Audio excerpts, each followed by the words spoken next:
asalaamaaleykum mbokk yi ginnaaw bu ñu sante yàlla julli ci Yonent sallallahu alayhi wasallam ñu ngi leen di nuyu leen ñaanal jàmm.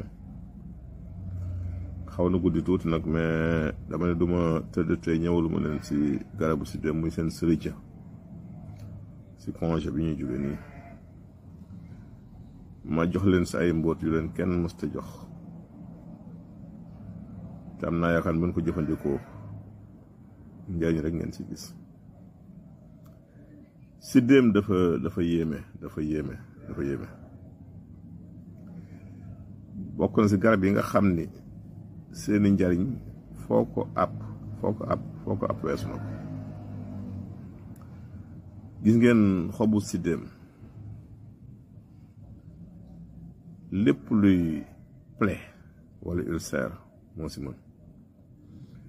boo amee ulcère d'estomac dellef su la neexee soo xëyee rek cofal si xob yi tuuti nga yëy muucu wala sax wan na ko amul benn danger wala neexee nga yëy muucu ndox mi yàbbi doom yi xob yi. bépp feebar bu bon bu ne sa biir di ko dale si ulcère gastrique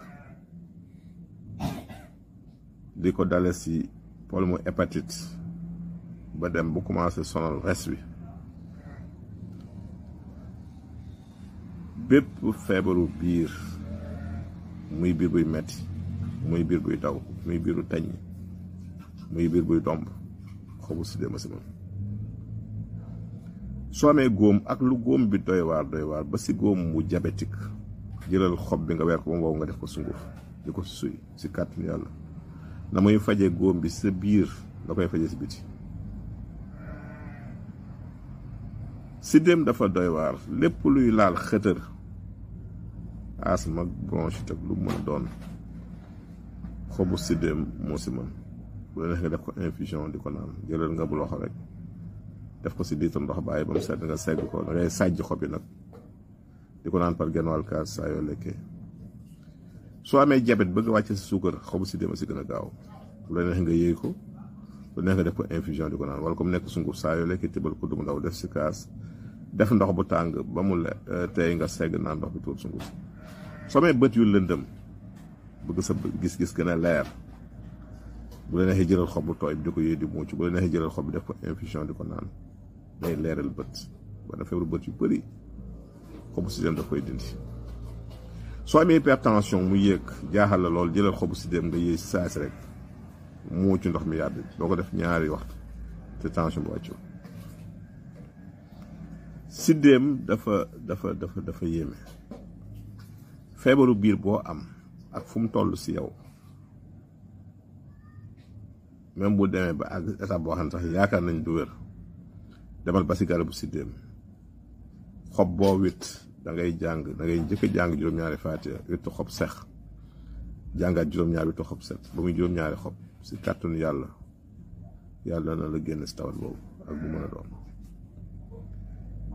siddéem daal sëñ bi wala gaa yi wala soxna yi dama leen di may lii de maintenant si ñëwaat de ndax tey si xob rek laa ñëw waaye ñëwaguma si reen bi ñëwaguma si xas mi ñëwaguma si doom bi. fi may mujjee nag si xob bi soo amee garab gooy denc ndax lu bëri dañ ko doon laajte léeg-léeg da ngay gis jox nit garab ni ko baxalal naan defal sa frigo mais du ñëpp am frigo soo ko bëggee conserver du am benn bactérie du soppeeku def dara. wutal nga bu xobul siddéem nga baxalaale ko garab goo ngay denc si kàttanu yàlla même bu ko sa frigo du soppeeku kon antibactérien la dafay xeex ak doomu jàngoro yi mënoon soppi garab yi kon daf lay fekk si yu bëri.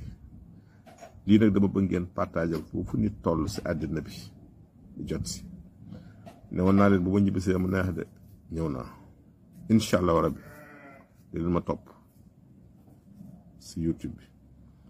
falaa koy njëkk a publier muy Pajtal TV jaa ngeen jëf.